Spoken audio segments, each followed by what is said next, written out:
నమస్కారం. Doctor B R Ambedkar సార్వత్రిక విశ్వవిద్యాలయం విద్యార్థులకు స్వాగతం. ఈ ప్రసారంలో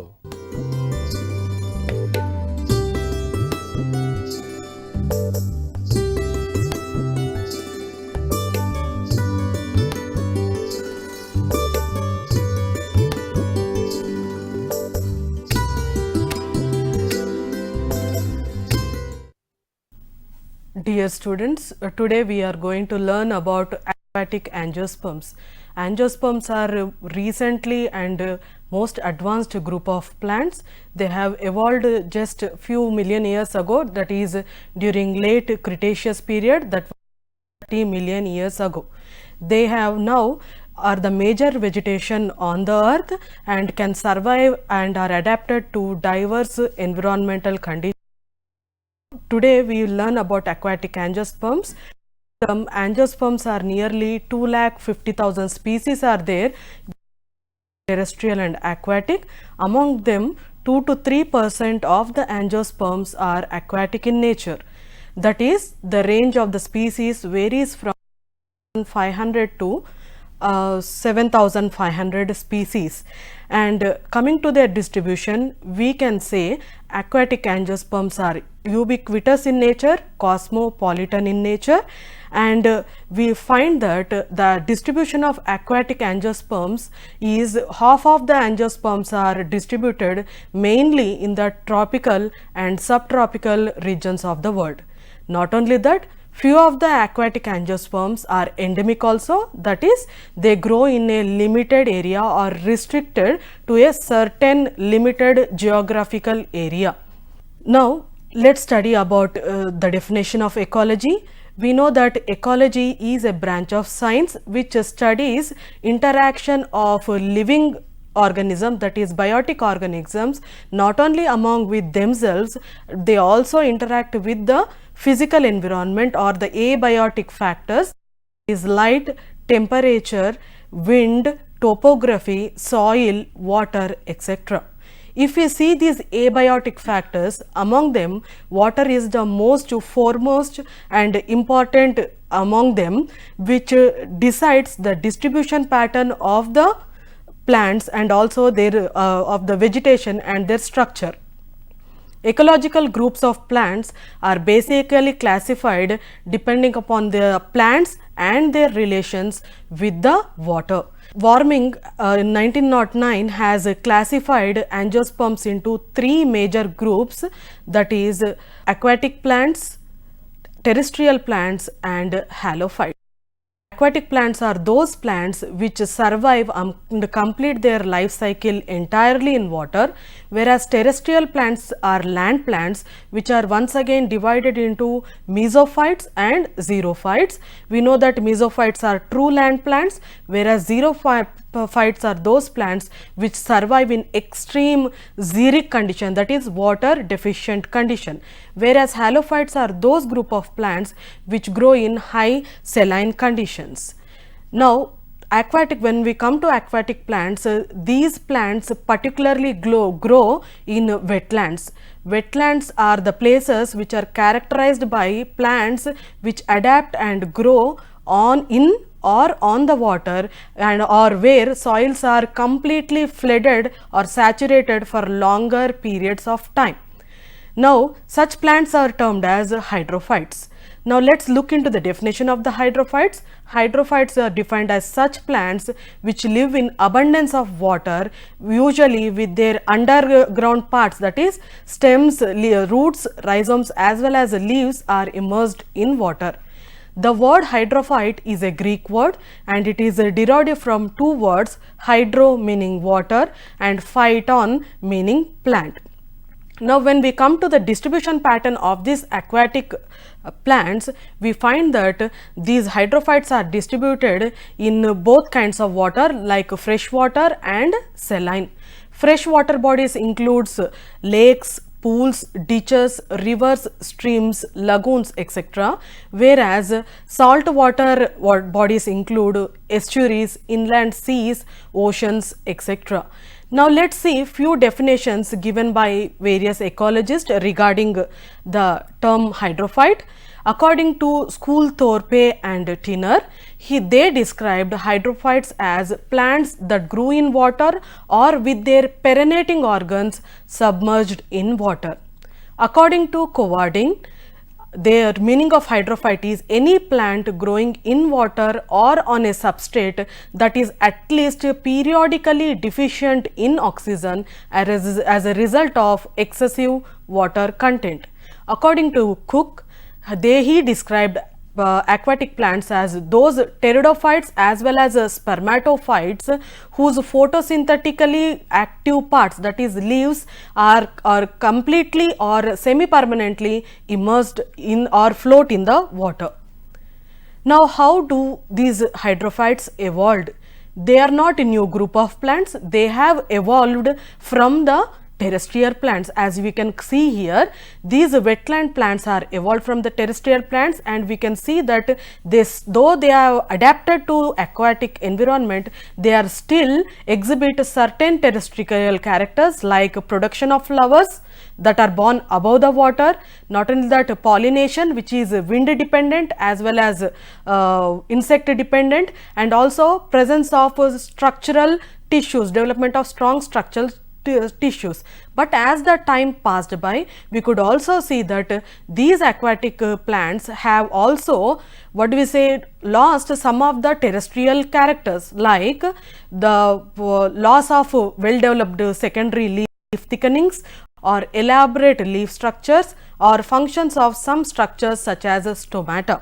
Now, coming to the distribution pattern, when we talk about aquatic angiosperms, most of the major belong to family Lemnaceae, Nymphaceae, Polygonaceae, Lamiaceae, Asteraceae.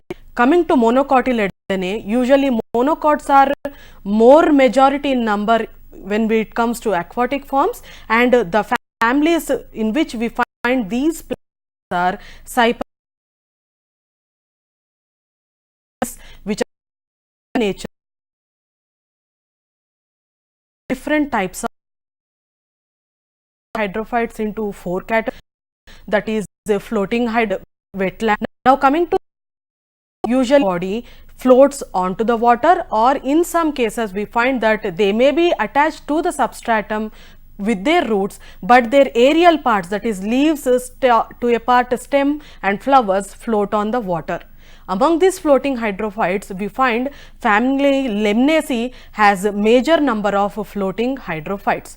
They are extensively propagate vegetatively, and followed by the floating hydrophytes are the submerged hydrophytes. Submerged hydrophytes are those plants where their entire body or a part of the body is completely submerged in the water. Their entire life cycle completes under the water, and usually we find submerged hydrophytes are distributed in the estuarine and coastal regions. Followed by them are emergent hydrophytes. Emergent hydrophytes are those hydrophytes which can survive both in water and also in absence in water to an extent. Usually you find such kind of emergent hydrophytes along the coastal lines or seashores or in the marshy areas. Let's see each of them one by one. Now, free floating hydrophytes are once again categorized into 3 types, that is complete body is free floating, or hydrophytes with floating shoots, or hydrophytes with floating leaves. Coming to the submerged hydrophytes, once again they are of 2 types, that is suspended hydrophytes and attached submerged hydrophytes. Coming to emergent hydrophytes, as we have discussed earlier, emergent hydrophytes are those where vegetative parts are exposed above the water. Coming to the last type of the hydrophytes, that is wetland hydrophytes, these hydrophytes can survive in absence of water also in later part of their life. Now, coming to the first category, that is floating hydrophytes. As I said, floating hydrophytes are the ones which are divided into 3 types on basis of relationship between the plant and the substratum.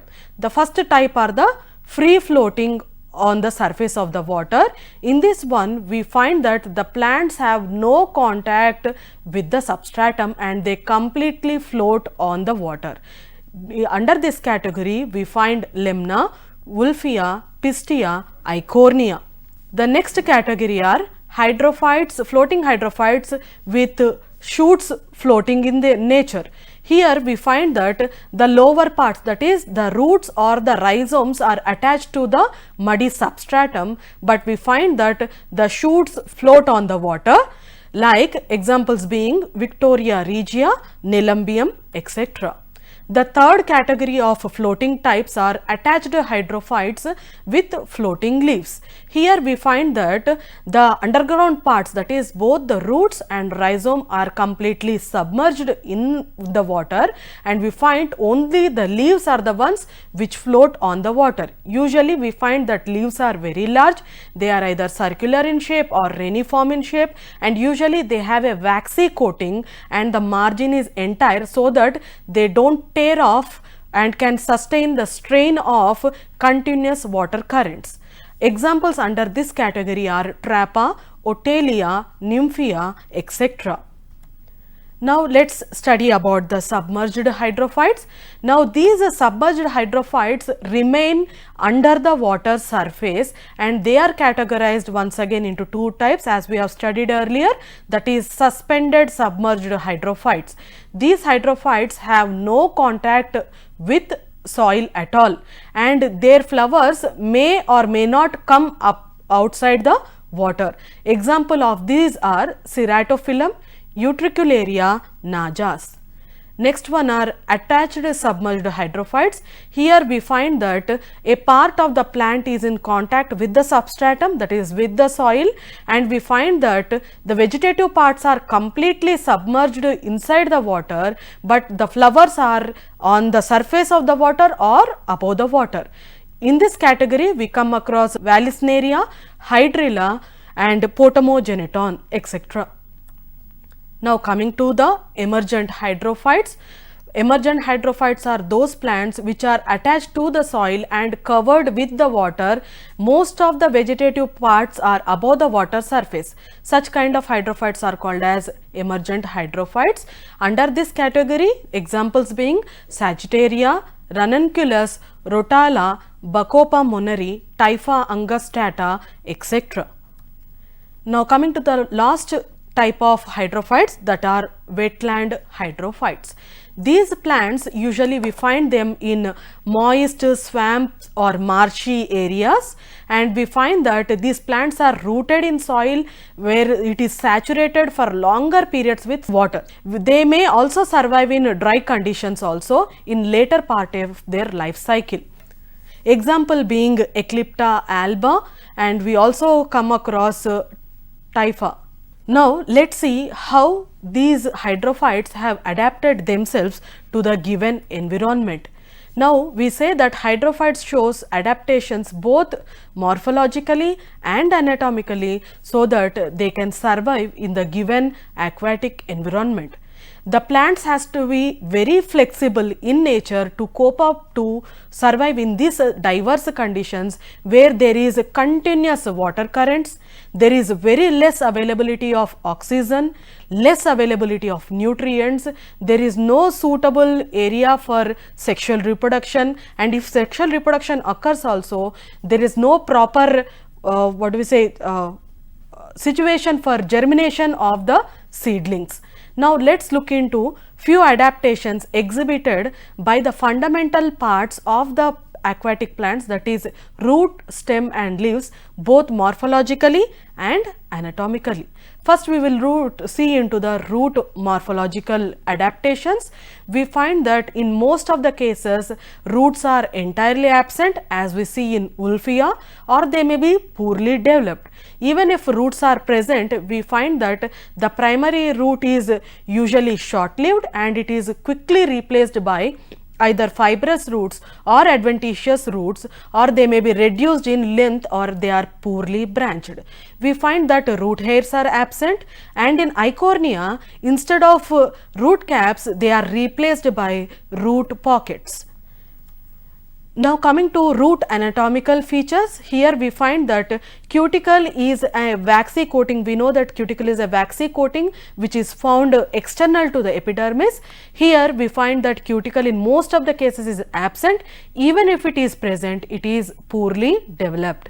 Coming to the epidermis, epidermis is single layered, made up of usually thin walled parenchyma cells, followed by cortical region. The cortex here is usually well developed, and we find that the parenchyma is usually modified into large air chambers for buoyancy and to escape stress, called as aerenchyma, and also this also aids in rapid gaseous exchange. Now vascular bundles as well as the mechanical tissues are poorly developed. Now let's look into the stem morphological features. In submerged forms, we find that the stems are either they are very slender, long, spongy and flexible. Examples being hydrilla and potamogeneton. In free floating forms, we find that stems are either stoloniferous and spongy, as we see in Eichhornia, and in rooted with floating leaves, we find that the stem is modified into an underground rhizome, examples being Nymphia nilambo. Now let's see the modifications that we come across in stem anatomy. We find that cuticle is generally absent. Even if it is present, it is poorly developed. Coming to epidermis, it is single layered, made up of thin walled cells, whereas in rhizomes it is well developed, as we see in Nymphia and nilambo. In Typha, we find that cuticle as well as epidermis is generally well developed because it is an emergent hydrophyte. Now coming to cortex, cortex is well developed. Once again, here also the cortical region is modified into aerenchyma. Mechanical tissue is usually absent.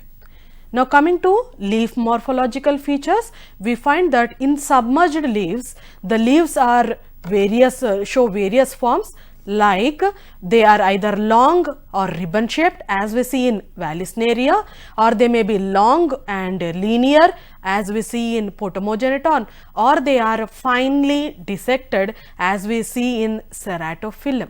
When we come to floating type of leaves, usually we see that floating leaves are very large, flat and entire, as we see in Nymphia and Nilambo. And we find that in Eichhornia, the petioles are usually mucilaginous in nature and they are stoloniferous and spongy in nature. Coming to leaf anatomical features, cuticle is absent in submerged forms and it is poorly developed in floating forms. When we come to stomata, stomata are completely absent under submerged form, and in floating forms usually we see they are restricted only to the upper surface. Coming to the mesophyll, usually it is undifferentiated in the submerged forms, whereas it is differentiated into palisade parenchyma and spongy parenchyma in the emergent forms. Vascular tissue is poorly developed. This is all about the morphological and anatomical adaptations that we come across in hydrophytes. Now coming to just adding a note about the sexual pattern, sexual reproduction part in the aquatic forms, we find that wetland angiosperms reproduce both sexually as well as asexually. Sexual reproduction occurs as much as the same way as we see in terrestrial plants, like production of flowers, germination, dispersal of seeds, etc. Not only that, pollination is by both biotic factors and by abiotic means also. We find that most of the members, the common mode of pollination is by hydrophily. Not only that, we also see wind pollination as well as insect pollination in most of the floating forms, followed by the asexual method. Usually sexual mode of reproduction keeps on postponing because of unfavorable conditions. In that case, we find that asexual reproduction is the most predominant method of propagation. And here we see the various methods of asexual reproduction is by shoot fragments, modified buds, stems, shoot bases and roots. Not only the asexual mode of reproduction is carrying forward their propagules. They also help in perennation, photosynthesis, anchorage, etc. We find that sexual reproduction is often unsuccessful in wetlands due to flower wetting and loss of seeds in unsuitable areas and difficulty in germination. So here students, we have summed up, we have seen various kinds of hydrophytes. We have also seen what are the modifications that the plants exhibit to survive in the given conditions. Thank you. ఈ కార్యక్రమాలపై మీ అభిప్రాయాల్ని, సూచనల్ని, సలహాల్ని ఆహ్వానిస్తున్నాం. మా చిరునామా the director, audio visual production and research centre, doctor B R Ambedkar open university, professor G Ramireddy Marg, road number 46, Jubilee Hills, Hyderabad 500033.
Students, today we are going to learn about one of the most important results of function analysis called uniform boundedness principle. In mathematics, the uniform boundedness principle or Banach-Steinhaus theorem is one of the fundamental results in functional analysis. Together with Hahn-Banach theorem and the open mapping theorem, it is considered one of the cornerstones of the field. Uniform boundedness principle in its basic form asserts that for a family of continuous linear operators whose domain is a Banach space, point-wise boundedness is equivalent to uniform boundedness in operator norm. The theorem was first published in 1927 by Stefan Banach and Hugo Steinhaus, but it was also proven independently by Hans Hahn.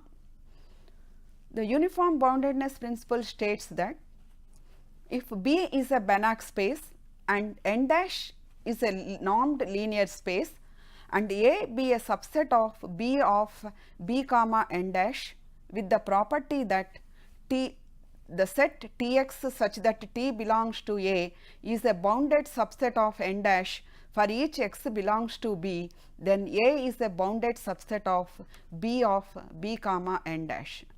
Now, and also we more concisely we say that if x is Banach, then point-wise boundedness implies uniform boundedness. The proof of uniform boundedness principle uses Bayer's category theorem, which plays an important role in the proofs of various essential results of functional analysis. Now, we discuss briefly about the important definitions which we are going to prove linear space, which is a set of objects called vectors with two cross other from f cross L to L, where f is a field of scalars, either real number field or complex number field. These operations are addition of vectors and multiplication of scalars, and these two satisfy the following conditions, which we denote by L1, L2 like that. There is a vector 0 in L such that for all x in L, x plus 0 is x. For every x in L, there is a vector minus x in L such that x plus minus x equal to 0. and x plus y plus z is equal to x plus y plus z for every x y z in L. For every x and y in L, x plus y equal to y plus x. These four properties together, we can say that L is an abelian group with respect to vector addition, and the scalar multiplication and vector addition together satisfy the properties alpha into x plus y is equal to alpha x plus alpha y, where alpha is a scalar and x and y are elements in L, and alpha plus beta into x equal to alpha x plus beta x for alpha and beta in F and x in L, and alpha into beta x is equal to alpha of beta x, where alpha and beta are in F and x is an element of linear space, and 1 into x equal to x for every x in L. So, any non-empty set L satisfying all these properties is called a linear space. Now, we define a normed linear space which is also a linear space in which to each vector x there corresponds a real number denoted by norm x, which is also known as length of the vector, such that norm x greater than or equal to 0 and norm x equal to 0 if and only if x equal to 0. Norm alpha x is equal to mod alpha into norm x, and norm of x plus y is less than or equal to norm x plus norm y. And a complete normed linear space is called a Banach space, or a normed linear space is called complete if every Cauchy sequence is convergent in N. Now, we define mappings on the linear spaces, which is known as a linear transformation. If L and L dash are any two linear spaces over the same field F, then a mapping T from L to L dash is called a linear transformation from L to L dash if T of alpha x plus beta y is equal to alpha into T of x plus beta into T of y for every x and y in L and alpha in F. If N and N dash are any two normed linear spaces over the same field F, a linear transformation T of N into N dash is said to be bounded if there exists a real number M such that norm of Tx is less than or equal to M into norm x.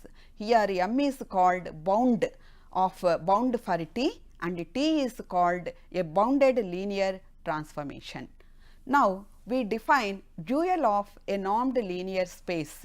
Here, every linear transformation T from N into N dash is a linear functional if N dash is either field of real numbers or complex numbers.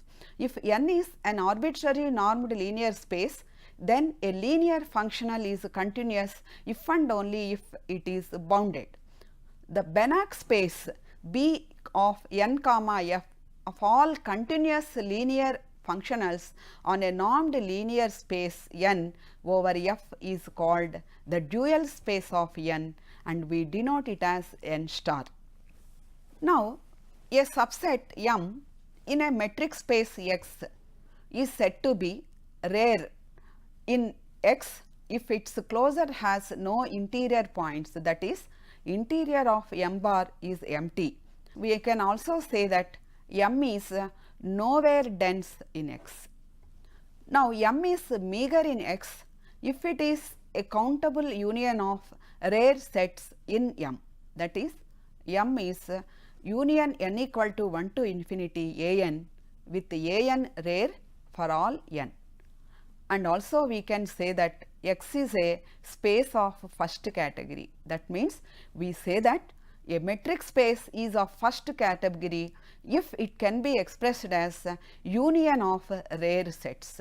That means, whose interior of closure is empty. And we say that X is a metric space of second category, or a metric space X is a space of second category if it is non-meager. That means, it is not meager. Bayer's category theorem states that a non-empty complete metric space X is of second category. That is, a non-empty complete metric space X is non-meager in itself.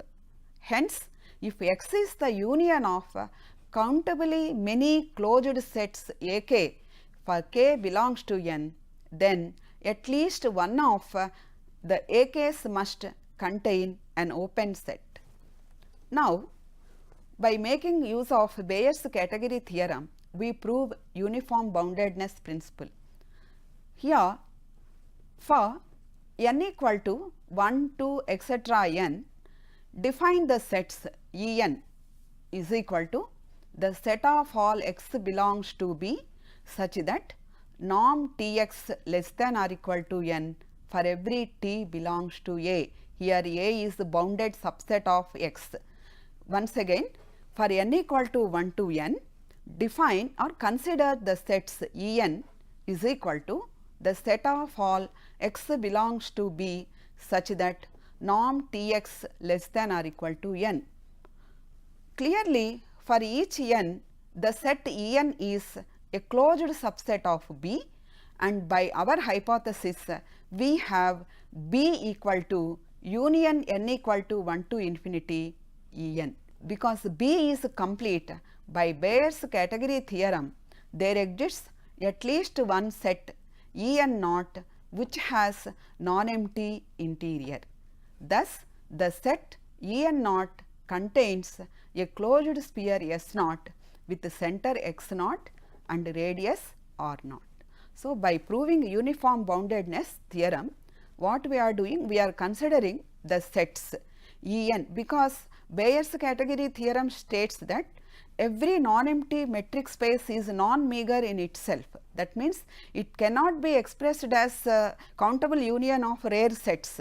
So, here we are considering or we are constructing sets E n such that the set of all x belongs to B such that norm T x less than or equal to n for every t belongs to A, so that E n is closed, and hence B is the union of n equal to 1 to infinity E n, and since B is complete, we can have at least one set E n naught which has non-empty interior.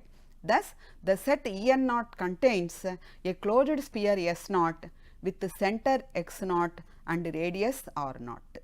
So, by the definition of the set E n naught, immediately it follows that norm of T s naught is less than or equal to n naught for every t belongs to A.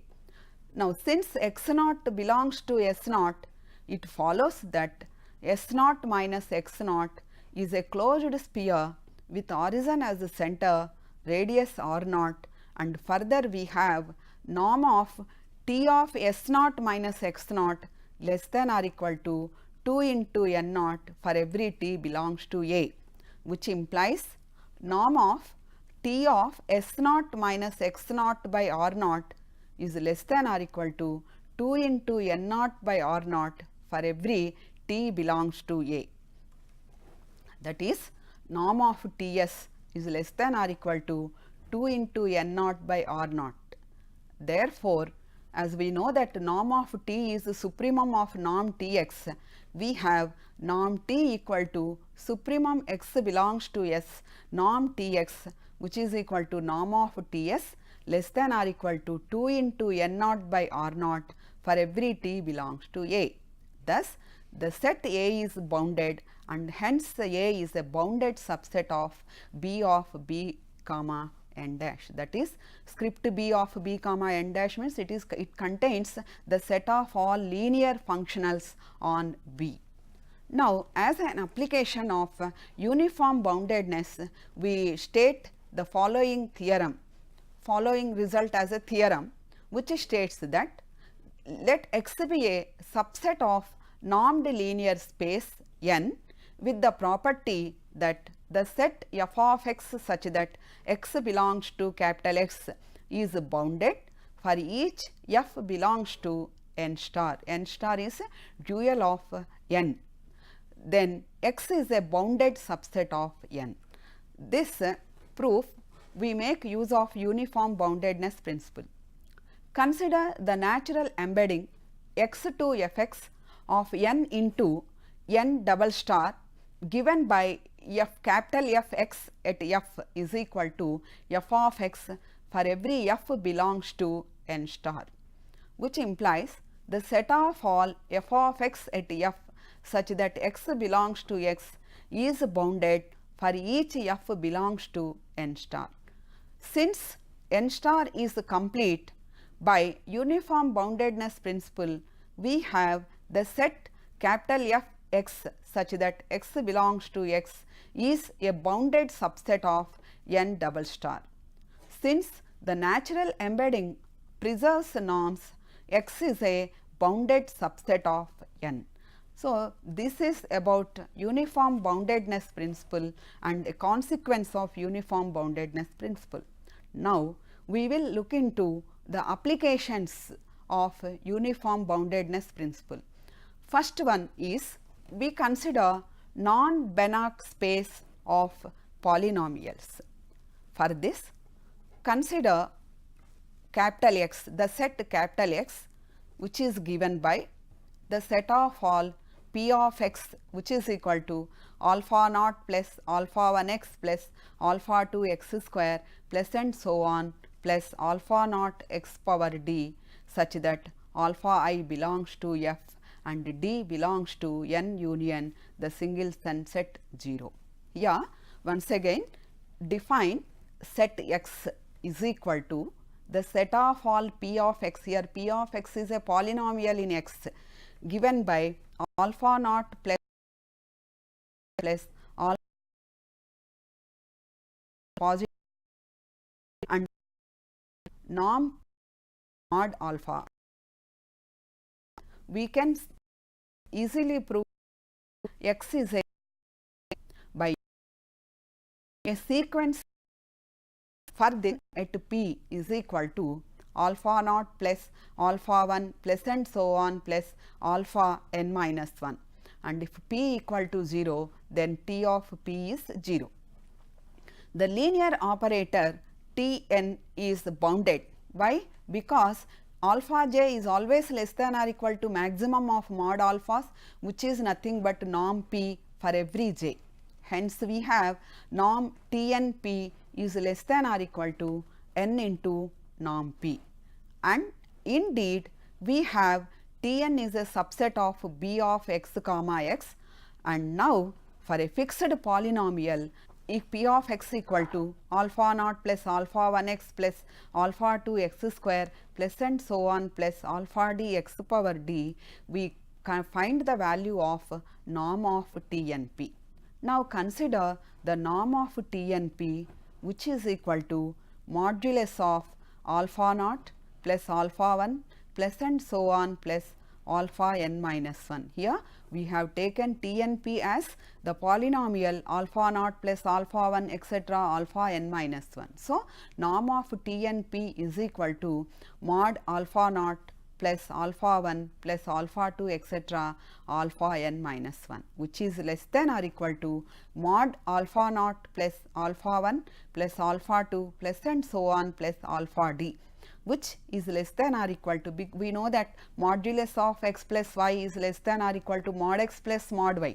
Therefore, you have mod alpha naught plus alpha 1 plus and so on plus alpha d is less than or equal to mod alpha naught plus mod alpha 1 plus mod alpha 2 plus and so on plus mod alpha d, which is less than or equal to d into norm of p, because we have defined norm of p as maximum of mod alpha j. So, this norm of T n p is less than or equal to d into norm p. So, which implies that the sequence T n p for n belongs to n is a bounded sequence. So, we proved that the sequence T n p is a pointwise bounded sequence. Now, we will see whether norm of T n belongs to n is bounded or not. Obviously, we prove that it is not bounded. For this, we consider a polynomial p n x, that means here we have taken alpha naught, alpha 1 etc. all are 1. Here p n x is equal to 1 plus x square plus and so on plus x power n minus 1. Then norm of p n is 1, but if you consider norm of Tn Pn which is equal to n, which implies norm Tn is greater than or equal to n, which tends to infinity for large values of n, which in turn show that the sequence Tn is not bounded as a sequence in B of x comma x. So, which is a contradiction. Just now we proved that in uniform boundedness principle, we proved that point-wise boundedness implies uniform boundedness. So, here we have the sequence TNP which is which is bounded point wisely, but it is not bounded as in terms of norm, which is this is a contradiction to uniform boundedness principle. So, x cannot be complete. So, this is one application of uniform boundedness principle. Now, we look into another application. Here, if you consider the sequence alpha n, that means it is a sequence of complex numbers, and let p greater than or equal to 1, and suppose that the infinite series sigma alpha n xi n converges for each sequence xi n in LP. Here, as a second application, consider alpha n a sequence of complex numbers. Let p greater than or equal to 1, and suppose that the series sigma alpha n xi n converges for each xi n in LP. Then, if p equal to 1, the sequence alpha n belongs to M, and if p greater than 1, the sequence alpha n is in LQ. Here, Q is equal to p divided by p minus 1. This we prove by making use of uniform boundedness principle.